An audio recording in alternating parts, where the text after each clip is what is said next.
하나님의 말씀입니다. 하나님의 말씀은 요한계시록 19장 1절에서 16절까지 말씀이 되겠습니다. 1절부터 16절까지 말씀이 되겠습니다. 우리 같이 합독합니다. 19장 1절에서 16절까지 말씀입니다. 같이 합독하겠습니다. 이 일 후에 내가 들으니 하늘에 허다한 무리의 큰 음성 같은 것이 있어 이르되 할렐루야, 구원과 영광과 능력이 우리 하나님께 있도다. 그의 심판은 참되고 의로운지라. 음행으로 땅을 더럽게 한 큰 음녀를 심판하사 자기의 종들의 피를 그 음녀의 손에 갚으셨도다 하고, 두 번째로 할렐루야 하니 그 연기가 세세토록 올라가더라. 또 24장로와 네 생물이 엎드려 보좌에 앉으신 하나님께 경배하여 이르되 아멘 할렐루야 하니, 보좌에서 음성이 나서 이르시되 하나님의 종들 곧 그를 경외하는 너희들아, 작은 자나 큰 자나 다 우리 하나님께 찬송하라 하더라. 또 내가 들으니 허다한 무리의 음성과도 같고 맑은 물소리와도 같고 큰 우레소리와도 같은 소리로 이르되 할렐루야, 우리 하나님 곧 전능하신 이가 통치하시도다. 우리가 즐거워하고 크게 기뻐하며 그에게 영광을 돌리세. 어린 양의 혼인 기약이 이르렀고 그의 아내가 자신을 준비하였으므로 그에게 빛나고 깨끗한 세마포옷을 입도록 허락하셨으니 이 세마포옷은 성도들의 옳은 행실이로다 하더라. 천사가 내게 말하기를 기록하라. 어린 양의 혼인잔치에 청함을 받은 자들은 복이 있도다 하고, 또 내게 말하되 이것은 하나님의 참되신 말씀이라 하기로 내가 그 발 아래 엎드려 경배하려 하니, 그가 나에게 말하기를 나는 너와 및 예수의 증언을 받은 내 형제들과 같이 된 종이니 삼가 그리하지 말고 오직 하나님께 경배하라. 예수의 증언은 예언의 영이라 하더라. 또 내가 하늘에 열린 것을 보니 보라, 백마와 그것을 탄 자가 있으니 그 이름은 충신과 진실이라. 그가 공의로 심판하며 싸우더라. 그 눈은 불꽃 같고 그 머리에는 많은 관들이 있고 또 이름 쓴 것 하나가 있으니 자기밖에 아는 자가 없고, 또 그가 피 뿌린 옷을 입었는데 그 이름은 하나님의 말씀이라 칭하더라. 하늘에 있는 군대들이 희고 깨끗한 세마포옷을 입고 백마를 타고 그들을 따르더라. 그의 입에서 예리한 검이 나오니 그것으로 만국을 치겠고 친히 그들을 철장으로 다스리며, 또 친히 하나님 곧 전능하신 이의 맹렬한 진노의 포도주 틀을 밟겠고, 그 옷과 다리에 이름이 쓴 것이 있으니 만왕의 왕이요 만주의 주라 하였더라. 할렐루야. 오늘도 하나님이 주 우리와 함께 하시는 줄 믿습니다. 오늘 하나님께서는 계시록 19장 1절에서 16절까지의 말씀을 우리에게 허락해 주셨습니다. 오늘같이 은혜 받고자 하는 말씀은 어린 양의 혼인잔치라는 제목으로 은혜를 나누고자 합니다. 자, 오늘 계시록 19장의 말씀은 온 세상의 심판주이신 예수 그리스도, 이 예수 그리스도의 재림과 그로 인해서 전개될 짐승의 멸망을 다루고 있습니다. 주의 재림으로 어린 양의 혼인잔치가 열리고 이어서 주님께서 짐승의 세력을 쳐부시는 내용이 되겠습니다. 우리는 소망을 가져야 합니다. 믿음으로 끝까지 믿음을 지키고 고난과 환난을 극복한 성도들에게 오늘 하나님은 이렇게 말씀합니다. 어린 양의 혼인잔치에 참여한다고 말씀하시고 있습니다. 하나님께서는 바벨론의 집단들을 모두 심판하셨습니다. 그리고 그런 후에 어린 양의 혼인잔치가 시작이 되는 것입니다. 자, 18장에서는 바벨론의 집단들을 모두 심판하시는 장면을 말씀하셨어요. 그런 후에 오늘 19장에서는 어린 양의 혼인잔치가 시작이 되는 것을 볼 수가 있습니다. 이 세상의 하나님의 대적자들은 모두 심판하셨습니다. 그래서 순교한 자들의 핏값을 하나님께서는 갚아주시는 것입니다. 오늘 이 하나님의 말씀은 어린 양의 혼인의 기약이 이르렀다고 말씀하고 있어요. 혼인의 때가 되었다라고 말씀하고 있는 것입니다. 그래서 이 어린 양의 혼인잔치에 초청을 받은 자들은 다 하나님의 복을 받은 자들이라고 설명을 하고 있습니다.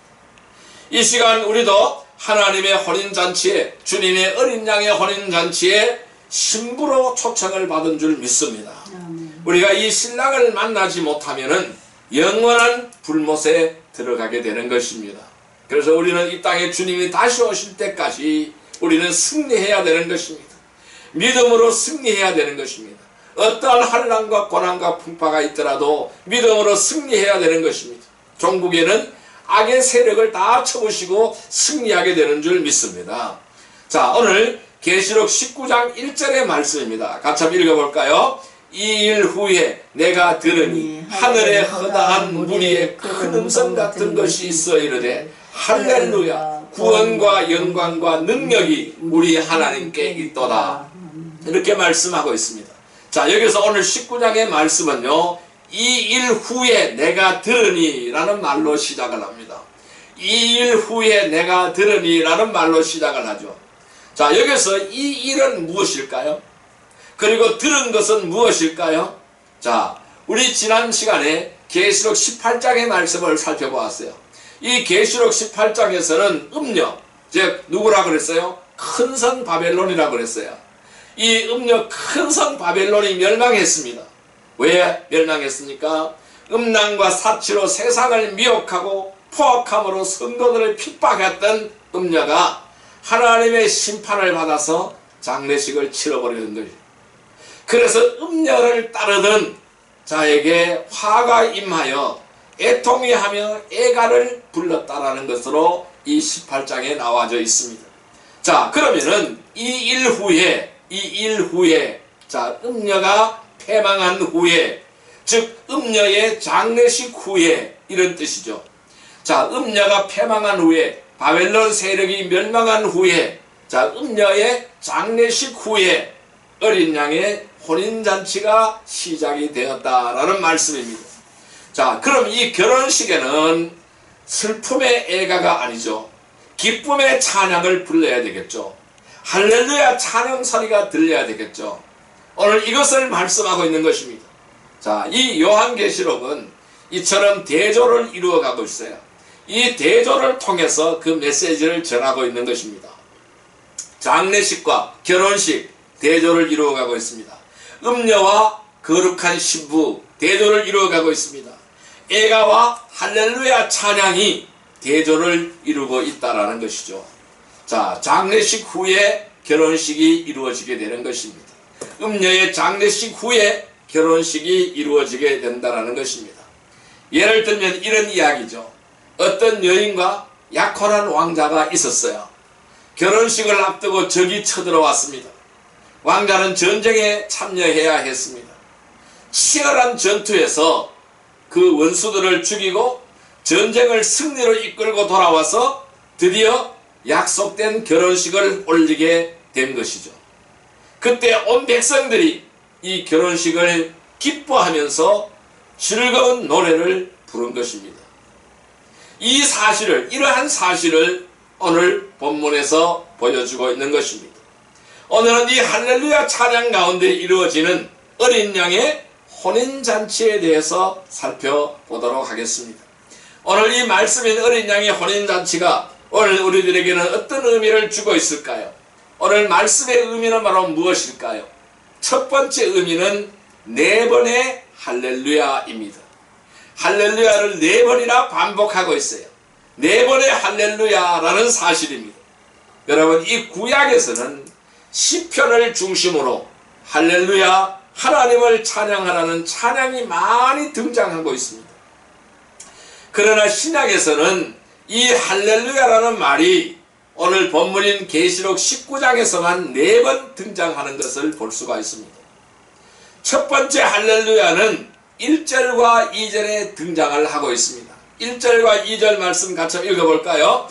이 일 후에 내가 들으니 하늘에 흔한 무리에 큰 음성 같은 것이 있어 이르되 할렐루야, 구원과 영광과 능력이 우리 하나님께 있도다. 그의 심판은 참되고 의로운지라. 음행으로 땅을 더럽게 한 큰 음녀를 심판하사 자기 종들의 피를 그 음녀의 손에 갚으셨도다 하고, 자, 이 첫 번째 할렐루야는 자, 계시록 19장 1절과 2절에 등장하고 있는 것을 볼 수가 있습니다.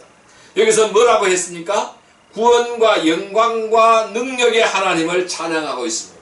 할렐루야. 구원과 영광과 능력의 하나님을 찬양하고 있는 것입니다. 하나님의 구원이 큰 음녀의 심판을 하신 것을 통해 드러났다라는 것이죠. 이 음녀의 심판을 통해서 하나님의 구원과 영광이 나타났다라는 것입니다. 그래서 이 하나님의 구원과 능력을 찬양하는 거예요. 할렐루야라고 찬양하는 것입니다. 여러분, 구원은 곧 심판을 말씀하는 것입니다. 악을 심판하사 우리를 구원하신 주님을 우리는 찬양해야 됩니다. 죄를 심판하사 우리를 죄 가운데서 구원하신 주님을 찬양해야 됩니다. 그래서 어떠한 상황에서도 구원의 기쁨을 잃지 않는 성도들이 되기를 주님의 이름으로 축복합니다. 자, 그리고 두 번째 할렐루야는 어디서 등장하느냐 하면은 3절에서 등장하고 있습니다. 자, 이 3절 말씀 같이 읽어볼까요? 두 번째로 할렐루야 하니 그 연기가 세세토록 올라가더라. 자, 두 번째로 할렐루야 하니 그 연기가 세세토록 올라가더라고 했습니다. 연기는 어디서 나온 연기일까요? 음녀인 큰 성 바벨론의 멸망에서 나온 것입니다. 바벨론이 완전히 멸망되고 잿더미가 되어버린 것이죠. 그래서 거기서 연기가 나는 것입니다. 연기가 세세토록 올라간다는 것은 악에 대한 심판이 철저하고 영원하다는 것을 말씀하고 있습니다. 하나님은 악을 미워하십니다. 심판하십니다. 철저하게 심판하십니다. 영원토록 심판하신다는 것입니다.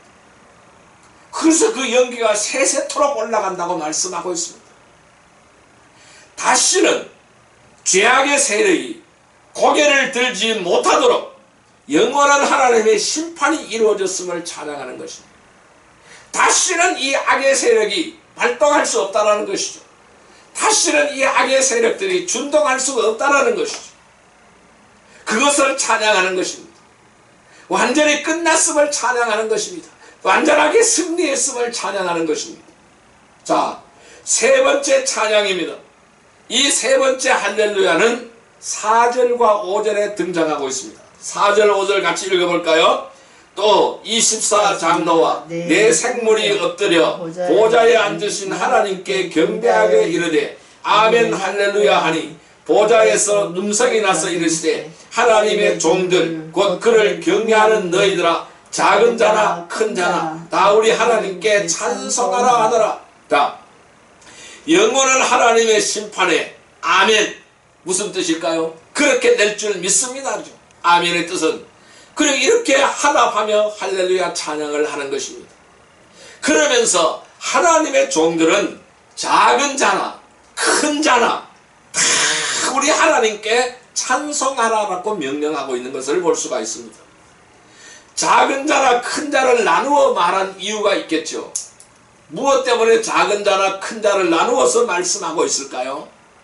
누가 큰 자고 누가 작은 자인가를 구분하기 위함은 아닌 것입니다. 잘하나 못하나 기쁘나 슬프나 개인의 판단과 기분에 따라서가 아니라는 것입니다. 하나님의 종이라면은 누구나 찬양해야 된다는 거예요. 작은 자나 큰 자나 남자나 여자나 모든 남녀노소가 모두가 다 찬양을 해야 된다는 말씀입니다. 하나님의 종이라면은 구분이 없다라는 것이죠.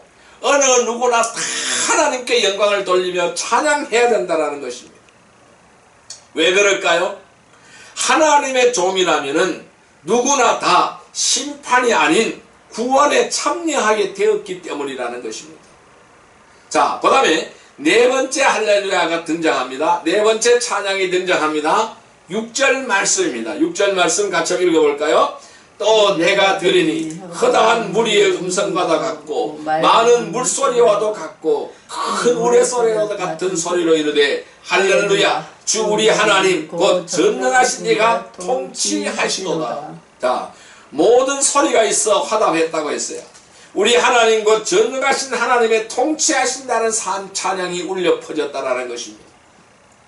여러분, 세상의 통치자 밑에서 산다는 것이 얼마나 불합리하고 억울하고 고통스러운지 이들은 다 경험한 것이죠. 그래서 하나님의 통치를 고대하고 기다린 거예요. 그래서 드디어 하나님의 통치가, 완전한 하나님의 통치가 이루어졌다라는 것입니다. 완전한 하나님의 나라가 이루어졌다라는 것입니다. 그것을 기뻐하며 하나님의 통치를 찬양하는 찬양의 메아리가 울려 퍼진 것입니다. 공의롭고 사랑이 많고 전능하신 하나님이 통치하신 나라에 산다는 것이 얼마나 큰 축복이겠습니까? 그래서 할렐루야 찬양하는 것입니다. 우리는 비록 이 세상의 나라에 살고 있지만은 하나님이 통치하는 하나님의 나라에 살고 있는 것입니다. 그러니까 우리는 하나님의 나라의 백성으로서, 하나님의 통치를 갖고 있는 백성으로서 그분을 찬양해야 되는 것을 믿습니다. 구원받고 하나님의 통치 가운데 살아가는 성도는 찬양이 절로 나오는 것이죠. 기쁘나 슬프나 좋은 일이 있을 때나 근심되는 일이 있을 때도 할렐루야를 흥얼거리며 찬양하는 사람들이 성도인 것입니다. 이렇게 찬양을 하면은 주위에서 이렇게 말할 것입니다. 너 미쳤냐? 너 맛이 갔냐? 뭐가 좋아서 그렇게 흥얼거리고 있느냐고 할 것입니다. 뭐가 좋아서 그렇게 찬양하냐고 할 것입니다. 그런데 이 세상은 온통 미친 사람들 뿐인 것 같습니다. 과거에 미친 사람들이거나 아니면 미래에 미친 사람들입니다. 과거에 미친 사람들은 과거에 사로잡혀서 그 상처와 아픔에서 벗어나지 못하고 사는 사람들이 과거에 미친 사람들입니다. 그러면 미래에 미친 사람들은 어떤 사람일까요? 헛된 미래를 꿈꾸며 불나방처럼 미친 듯 불 속을 향하여 달려들어가는 사람들이 바로 미래에 미친 사람들입니다. 그럼 우리는 어떤 사람들일까요? 우리는 과거에 미친 사람도 아니고 미래에 미친 사람도 아닙니다. 우리는 그리스도 예수께 미친 사람들입니다. 그리스도 예수께서 미쳐서 약속된 미래를 꿈꾸며 살아가는 사람들입니다. 하나님께서 음녀 죄의 세력을 심판하셨습니다. 철저하게 심판하셨습니다. 세세토록 경기가 올라가도록 심판하셨습니다. 그리고 우리를 구원하셨습니다. 하나님의 다스림을 받는 백성이 되었습니다. 이 사실이 우리를 어떠한 상황에 있든지 기뻐하게 하고 찬양하게 하는 것입니다. 우리는 이 구원의 은혜와 은총을 하나님의 나라에 살아가는 백성이 되었다라는 이 사실, 그 구원과 은총을 하나님의 가족이 되었다라는 사실, 이 구원의 은총을, 영생의 축복의 은총을 늘 찬양하며 살아가야 될 줄로 믿습니다.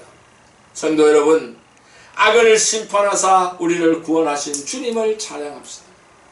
어떤 상황에서도 구원의 기쁨을 잃지 않고 찬양하는 축복의 성도들이 다 되시기를 주님의 이름으로 축복합니다.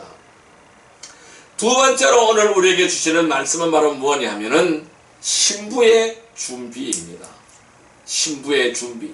우리는 신부로서 준비해야 됩니다.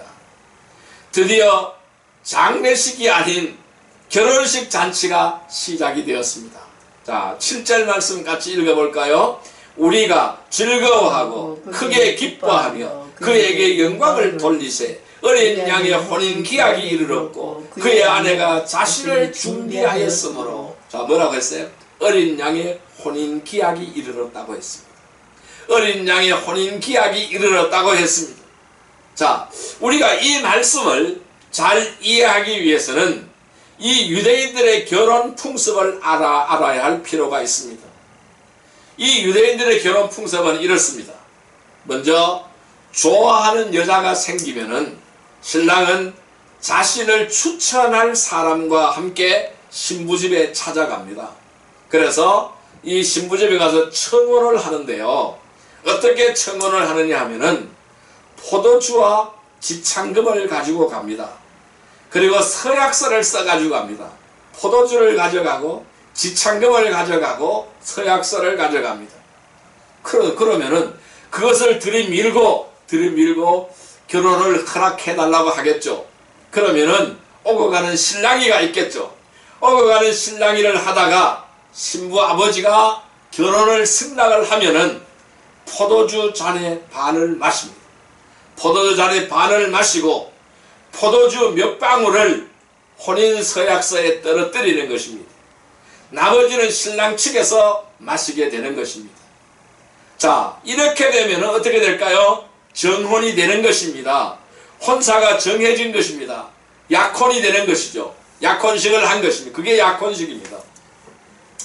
그러면은 이렇게 약혼식을 하고 정식으로 결혼식을 행하기 위해서는 1년간의 유예기간을 가집니다. 1년간의 유예기간을 가져요. 이때부터 신랑은 이제 신혼집을 마련하게 되는 것입니다. 신혼집을 마련해야 돼요. 살 집을 마련해야 되는 것입니다. 자, 그래서 예수님이 이 세상을 떠나가실 때에, 부활해서 하늘로 승천하실 때에 뭐라고 말씀했습니까? 내가 너희를 위하여 거처를 예비하러 간다고 말씀하셨습니다. 이 말씀도 그 당시의 결혼 풍습과 연관하여 이해할 수 있는 부분이라고 말씀드릴 수가 있습니다. 자, 요한복음으로 가볼까요? 요한복음 14장 2절 3절 말씀을 보겠습니다. 요한복음 14장 2절 3절 말씀을 보겠습니다. 요한복음 14장 2절 3절 말씀입니다. 신약성경 171페이지 요한복음 14장 2절 3절 말씀 같이 읽습니다.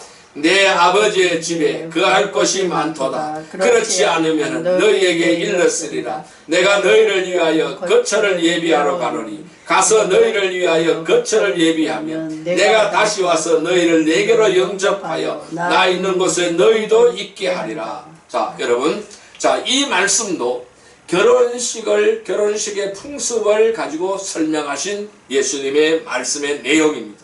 자, 내가 너희를 위하여 거처를 예비하러 가는데 이 거처가 예비가 되면은 다시 와서 너희를 내 있는 곳으로 영접하여 너희도 있게 하리라 라고 말씀을 했습니다. 신랑이 집을 마련하러 간 것이죠. 우리 신랑 대신 예수님께서 살 집을 마련하러 간 것입니다. 신랑이 집을 마련하는 동안 신부는 어떻게 해야 될까요? 그 기간 동안 자신을 단장하고 시댁에 대한 예법도 배우며 준비하는 기간인 것입니다. 양쪽의 준비가 다 되었다 싶으면은 신랑 아버지가 혼인 날짜를 결정을 합니다. 결혼 날짜에 대한 결정권은 오직 신랑 아버지에게 있는 것입니다. 약속된 날에 이제 신랑과 신랑의 친구들이 신부의 집으로 결혼식을 올리러 가는 것입니다. 결혼식을 하러 신부의 집에 가는데 이 신부의 집에 가서 신부를 결혼식을 하고 신부를 데려오는 것이죠. 그렇게 사랑의 선언을 하면은 혼인잔치가 시작이 되는 것입니다. 자, 7절 하반절 말씀에 뭐라고 설명을 했어요? 혼인기약이 이르렀다라고 말씀을 했잖아요. 혼인기약이 이르렀다. 그러면은 이 혼인의 기약이 이르렀다는 것은 신랑과 신부가 결혼할 준비가 끝났다라는 것입니다. 결혼할 준비가, 결혼식의 준비가 완전히 끝났다라는 것입니다. 그러면 이 결혼식의 신랑은 누구겠습니까? 예수님인 것이죠. 자, 결혼식이 열리기 위해서 예수님이 준비하신 것이 있습니다. 무엇이겠습니까? 예수님을 어린 양이라고 한 것을 통해서 우리는 알 수가 있듯이 예수님이 희생적인 사랑을 말씀하고 있는 것입니다. 예수님은 희생적인 사랑으로 결혼식의 준비를 다 끝낸 것입니다. 이 혼인잔치가 열릴 수 있었던 이유는 예수님이 자신을 완전하게 내어주셨기 때문에 우리를 죄로부터 구하여서 정결하게 하셨기 때문이라는 것입니다. 십자가의 구속의 사건을 통해서 십자가의 죽으심과 부활을 통해서 완전하게 이 결혼식 준비를 마쳤기 때문에 그런 거예요. 예수님이 물과 피를 쏟아서 희생하심으로써 우리를 신부로 맞아주신 것이라는 것입니다. 그렇다면 신부는 누구일까요? 그 신부는 교회를 말씀하고 있는 것입니다. 즉 교회를 이루고 있는 우리 성도들을 말씀하고 있는 것입니다. 7절 하반절에 뭐라고 설명하고 있습니까? 그의 아내가 자신을 준비하였으므로 그랬어요. 그 부분만 같이 읽어봅니다. 그의 아내가 자신을 준비하였으므로. 자, 그의 아내가, 어린 양의 아내가 자신을 다 준비했다고 했습니다. 자, 그렇다면은 신부는 무엇을 준비해야 합니까? 8절에 말씀하고 있습니다. 8절 같이 읽어봅니다. 그에게 빛나고 깨끗한 세마포 옷을 입도록 허락하셨으니 이 세마포 옷은 성도들의 옳은 행실로다 하더라. 자, 뭘 준비해야 됩니까? 결혼식 할 때까지 무엇을 준비해야 돼요? 빛나고 깨끗한 세마포 옷을 준비를 해야 되는 거예요.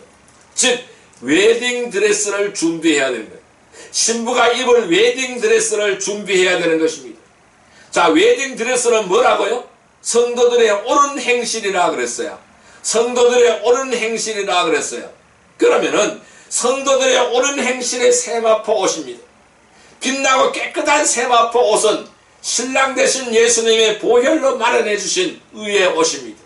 그러면은 흰색의 순백의 흰 옷인데 그 흰 옷에 뭐가 묻어 있어요? 피가 묻어 있는 거예요. 어린 양의 보혈에 피가 묻어 있는 거예요. 그것이 뭐라고요? 의의 세마포 옷이라고 말씀하고 있어요. 성도들의 옳은 행실이라고 설명하고 있습니다. 빛나고 깨끗한 세마포 옷은 신랑 되신 예수님의 보혈로 마련해 주신 의의 옷입니다. 이것은 누가 마련해 주셨어요? 우리 주님께서 마련해 주셨어요. 십자가의 대속의 사건을 통해서 우리에게 마련해 주신 의의 옷인 것입니다. 그래서 의로운 신부가 된 거예요. 의로운 신부가 된 것입니다. 우리에게 허락하신 그 옷에 걸맞는 삶을 살아가는 것이 신부된 성도의 준비인 것입니다. 그래서 옳은 행실로 준비해야 되는 것입니다. 자, 그럼 이 옳은 행실로 준비한다는 말씀은 무슨 말씀이냐 하면은 신랑의 희생적인 사랑에 대한 응답이라고 할 수가 있어요. 신랑의 희생적인 그 사랑에 대한 응답을 말씀하고 있는 것입니다. 그 응답은 바로 뭘까요? 어떤 유혹에도 흔들리지 않는 것입니다. 어떤 핍박에도 인내하는 것입니다. 어떤 절망적인 상황에서도 포기하지 않는 것입니다. 그래서 소망하며 허락하신 의를 지키는 것입니다. 영원토록 변함없는 신랑을 향한 그 사랑을 가지고 소망하며 허락한 의를 지켜나가는 것입니다. 이 거룩한 의를, 성도들의 옳은 행실을, 신부의 옳은 행실을 지속적으로 지켜나가는 것을 의미하는 것입니다. 순결을 의미하는 것이죠. 정조를 의미하는 것이죠. 이 어린 양의 혼인잔치에 신부로 청함을 받았다는 사실은 엄청난 축복이 되는 것입니다. 그래서 이 글을 쓴 요한 사도도 너무 감사해서 그 소식을 전한 천사에게 엎드려 경배하였다라고 말씀하고 있습니다. 그러자 천사가 말씀하기를 나도 너와 같은 하나님의 종이라고 말씀하면서 이런 이야기를 전했습니다. 10절 말씀 같이 읽어볼까요?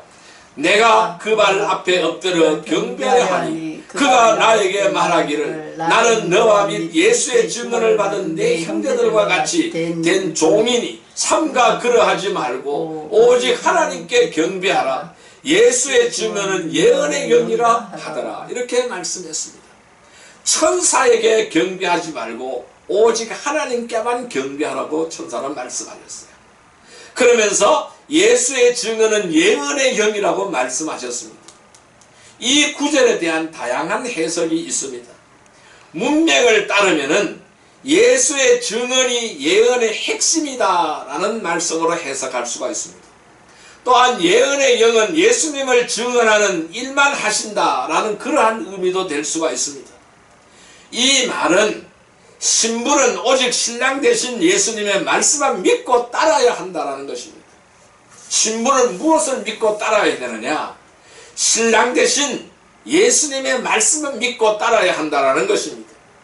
거처를 마련하면은 데리러 오겠다는 약속을 믿고 기뻐하며 즐거워하는 것이 신부의 본분이라는 것입니다. 그래서 우리는 이 신랑을 기다려야 되는 것입니다. 다시 오시겠다라고 너를 맞으려고 다시 오시겠다라는 그 신랑을 기다려야 되는 것입니다. 어린 양의 신부로 준비가 되어야 한다는 것입니다. 우리가 완전한 준비가 되었을 때에 주님이 오시는 것입니다. 어린 양의 신부로 준비가 되었습니까? 음녀는 붉은 빛 옷 위에 사치스러운 것으로 자신을 꾸몄습니다. 어린 양의 신부는 빛나고 깨끗한 옷으로 자신을 단장해야 하는 것입니다. 의의 세마, 피 묻은 의의 세마포 옷을 입어야 하는 것입니다. 그것은 뭘 말씀할까요? 바로 신부는 세속적인 가치를 따르면 안 된다는 것입니다. 세속적 가치를 따르지 않고 오직 신랑 대신 주님께만 집중을 해야 된다는 것을 말씀하고 있는 것입니다. 여러분, 우리가 사람을 보면 실망합니다. 그런데 주님을 보면 기쁜 것입니다. 환경을 보면 낙심하는데 주님을 보면 즐거운 것입니다. 나를 보면 한숨이 저절로 나오는데 신랑 대신 예수님을 보면 할렐루야 찬송이 나오는 것입니다. 우리는 어떠한 상황에서도 신랑 대신 예수님의 증언을 잊어서는 안 되는 것입니다. 이것은 신부의 옳은 행실이라는 것입니다. 성도 여러분, 어린 양의 신부로 잘 준비하십시다. 혼인기약이 가까웠다라고 말씀합니다. 큰 기쁨과 영광의 혼인잔치를 옳은 행실로 잘 준비하는 성도들이 되시기를 주님의 이름으로 축복합니다. 세 번째로 우리에게 주시는 말씀은 바로 뭘까요? 세 번째는 네 개의 이름입니다. 네 개의 이름을 우리에게 주셨습니다. 자, 로마서 10장 13절에는 이런 말씀이 있습니다. 누구든지 주의 이름을 부르는 자는 구원을 받으리라고 했습니다. 누구든지 주의 이름을 부르는 자는 구원을 받으리라고 하였습니다. 이것은 무슨 말씀일까요? 단순하게 예수님이라는 이름만 말하면 된다는 것이 아닌 것입니다. 그 이름이라는 것은 무엇을 의미할까요? 이름은 그 사람의 인격, 그 사람의 성품, 그 사람의 본질이 담겨 있다고 우리는 믿습니다. 그것이 바로 그 사람이 가지고 있는 이름입니다. 그렇기에 우리가 주의 이름을 부른다라는 것은 주님의 이름을 부른다라는 것은 그 이름 속에 담겨져 있는 것을 믿는다라는 것입니다. 그럼 무엇을 믿을까요? 예수님의 인격, 예수님의 성품, 예수님의 본질, 그것을 믿는다라는 것을 의미하는 것입니다. 그래서 신부는 신랑의 이름을 정확하게 알아야 합니다. 신부는 신랑의 이름을 정확하게 알아야 합니다. 신랑의 이름이 무엇인지를 분명하게 알아야 한다는 것입니다.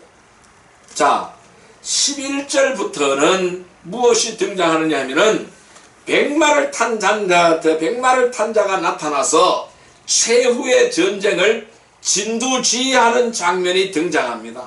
여러분, 여기서 이 백마를 탄 자가 누구입니까? 백마를 탄 자는 누구입니까? 우리 신랑 대신 예수님입니다. 혼인잔치 앞에서 네 번의 할렐루야 찬양이 있었는데 이 부분에서도 백마 타신 분의 네 개의 이름이 등장하는 것을 볼 수가 있습니다. 네 번의 할렐루야 찬송과 함께 네 개의 이름을 대비시켜서 설명을 하고 있는 것입니다. 그 첫 번째 이름은 11절에 기록이 되어져 있습니다. 같이 읽어볼까요? 또 내가 하늘에 열린 것을 보니 보라 백마와 그것을 탄 자가 있으니 그 이름은 충신과 진실이라 그가 공의로 심판하며 싸우더라. 자, 백마를 탄 자의 이름이 등장하는데 그 이름이 뭐라고요? 충신과 진실이라고 설명하고 있어요. 충신과 진실이다. 그럼 여기서 충신이라는 단어가 등장을 했잖아요. 이 충신이라는 것은 충성스러운 신하가 아닌 거예요. 충성스러운 신하가 아니라 충성스럽고 신뢰할 만하다라는 뜻입니다. 충성스럽고 신뢰할 만하다라는 뜻을 가지고 있는 이름입니다. 이것이 바로 충신입니다. 자, 그 다음에 이제 진실이라고 등장하잖아요. 그러면은 그 충신과 진실이라는 이름 똑같은 의미잖아요. 그러니까 충성스럽고 신뢰할 만하다, 정말로 그렇다, 진실은 정말로 그렇다라는 말씀이잖아요. 그러면은 이 충신과 진실이 백마를 탄 자의 이름, 예수 그리스도의 이름이 바로 충신과 진실, 첫 번째 이름입니다. 자, 그 다음에 우리가 그 이름을 믿는다라는 것은 우리의 모든 것을 맡기고 의지할 분이라는 것이죠. 그래서 충성스럽고 신뢰할 만한 분이다라는 거예요. 그분에게 나의 모든 것을 맡기면은 된다라는 것이죠. 신뢰할 만하다, 믿을 만하다라는 것을 말씀하고 있는 것이죠. 자, 두 번째 이름이 기록이 되어져 있어요. 12절에 기록이 되어져 있어요. 같이 읽어볼까요? 그 눈은 불꽃 같고 그 머리에는 많은 관들이 있고 또 이름 쓴 것 하나가 있으니 자기밖에 아는 자가 없고 그랬습니다. 자, 두 번째 이름은 자기밖에 아는 자가 없다고 했어요. 비밀이에요. 자기밖에 아는 자가 없다고 했어요. 아무에게도 알려주지 않는 은밀한 이름입니다. 우리는 가끔 사랑의 주님이 왜 이러십니까? 납득할 수 없는 상황을 경험할 때가 있습니다. 주님 왜 이러세요? 나에게 왜 이러세요? 이런 납득할 수 없는 상황을 경험할 때가 있습니다. 그것은 주님이 신실하지 않기 때문이 아니라 우리의 이해가 부족하기 때문인 거예요. 그래서 내가 모르는 거예요. 자, 인간의 이성으로는 알 수 없는 신비한 능력이 있다라는 것이죠. 그래서 인간의 이성으로 알 수 없는 신비한 능력이 있는 분이라는 그런 뜻을 내포하고 있는 것입니다. 즉 인간의 한계를 초월하신 분이시라는 이름의 뜻인 거예요. 그만큼 깊고 높으신 분이라는 것입니다. 자, 그래서 자기밖에 아는 자가 없다고 했습니다. 자기밖에 아는 자가 없다. 자기밖에 아는 자가 없다. 그 이름을 인간은 모른다라는 것을 말씀하고 있습니다. 그러면은 인간의 한계를 초월하신 분, 그만큼 깊고 높으신 분이라는 것을 설명하는 이름인 거예요. 그 다음에 세 번째 이름이 13절에 등장을 합니다. 13절 같이 읽어봅니다. 또 그가 피 뿌린 옷을 입었는데 그 이름은 하나님의 말씀이라 칭하더라. 자, 예수님은 하나님의 말씀이라. 세 번째 이름은 하나님의 말씀인 거예요. 요한은 예수님의 출생을 요한복음 서두에 이렇게 말씀하고 있어요. 말씀이 육신이 되어 우리 가운데 거하셨다라고 설명했어요. 말씀이 육신이 되어서 우리 가운데 거하셨다라고 설명을 했습니다. 즉 하나님의 노고스가 바로 예수님이라는 거예요. 하나님의 말씀이 곧 예수님이시라는 것입니다. 그러면 이 세상을 향한 하나님의 거룩하신 목적을 수행하시는 분이 예수님이라는 말씀입니다. 자, 그러니 그의 신부들은 어떻게 해야 될까요? 14절에 해답을 주고 있습니다. 같이 읽어볼까요? 하늘에 있는 군대들이 희고 깨끗한 새와 벗을 입고 백마를 타고 그를 따르더라. 자, 그러면은 하나님의 말씀이신 예수님의 말씀을 듣고 따라 순종해야 된다는 것입니다. 그래서 우리도 예수님과 똑같이 세마포옷을 입어야 된대요. 하나님의 군대가 되어서 예수님의 군대가 되어서 희고 깨끗한 세마포옷을 입어야 된다는 것을 말씀하고 있어요. 예수님의 말씀을 딱 듣고 따라야 한다는 거예요. 그것이 바로 하나님의 말씀이라는 거예요. 하나님의 말씀을 듣고 따라야 된다는 것입니다. 말씀대로 행하고 말씀대로 살아가야 된다는 사실을 말씀하고 있는 거예요. 자, 네 번째 이름은 16절에 기록이 되어져 있습니다. 네 번째 이름은 16절에 기록이 되어져 있어요. 같이 읽어볼까요? 그 옷과 다리에 이름을 쓴 것이 있으니 만왕의 왕이요 만주의 주라 하였더라. 자, 네 번째 이름은 만왕의 왕이요 만주의 주라고 했습니다. 즉 온 열방의 궁극적인 승리자라는 것입니다.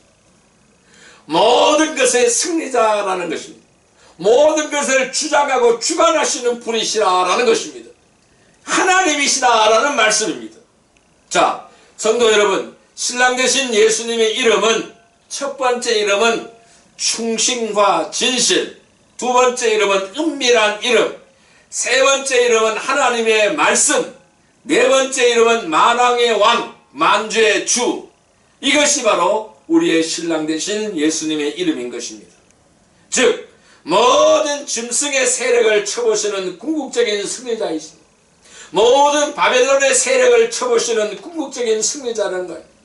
우리는 이러한 주님의 이름을 부르며 이 어린 양의 혼인잔치에 할렐루야 찬송을 부르며 승리의 기쁨을 누리며 참여하는 모든 성도들이 다 되시기를 주님의 이름으로 축복합니다. 자, 이제 말씀을 정리하여 보겠습니다. 그럼 우리는 어떻게 우리의 삶에 적용할 수가 있을까요? 세상에서는 어린 양으로 오신 예수님이시지만은 하늘이 열리고 백마를 탄 예수님이 등장하면서 예수님의 정체가 드러났습니다. 우리의 신랑 되신 예수님은 충신과 진실이고 우리의 이해를 초월하신 분이시며 하나님의 말씀이시며 만왕의 왕이며 만주의 주가 되시는 어마어마한 분이신 것입니다. 하나님이신 것입니다. 이런 예수님이, 이런 하나님이 우리를 신부로 삼기 위해서 어린 양으로 희생하셨습니다. 더러운 옷을 벗기시고 빛나고 깨끗한 세마포옷을 입히시고 신부로 맞아주셨습니다. 우리는 어린 양의 신부로 이 옷에 걸맞게 살아가야 합니다. 그리고 신랑을 기다려야 하는 것입니다. 매일매일 우리의 삶 속에서 백마를 탄 신랑 예수님의 이름을 불러야 하는 것입니다. 혼인잔치의 기약이 가까워졌습니다. 기뻐하며 즐거워하며 할렐루야 찬양을 불러야 합니다.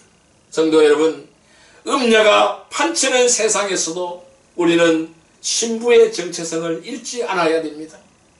거룩한 신부의 정체성을 잃지 않고 살아가야 합니다. 기뻐하며 즐거워하며 살아가야 됩니다. 그리하여 승리하는 승리의 성도들이 다 되시기를 주님의 이름으로 축복합니다. 기도드리겠습니다. 만왕의 왕이시여 만주의 주가 되신 사랑과 은혜의 아버지 하나님, 오늘 우리는 이 말씀 속에 우리의 신랑 되신 예수님, 그 하나님께서 종국에서는 승리하신다라는 말씀을 우리에게 주셨음을 믿습니다.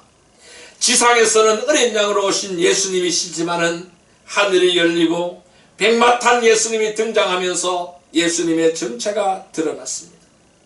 우리의 신랑 되신 예수님은 충신과 진실이며 우리의 이해를 초월한 분이시며 하나님의 말씀이시며 만왕의 왕이며 만주의 주가 되신 분임을 믿습니다.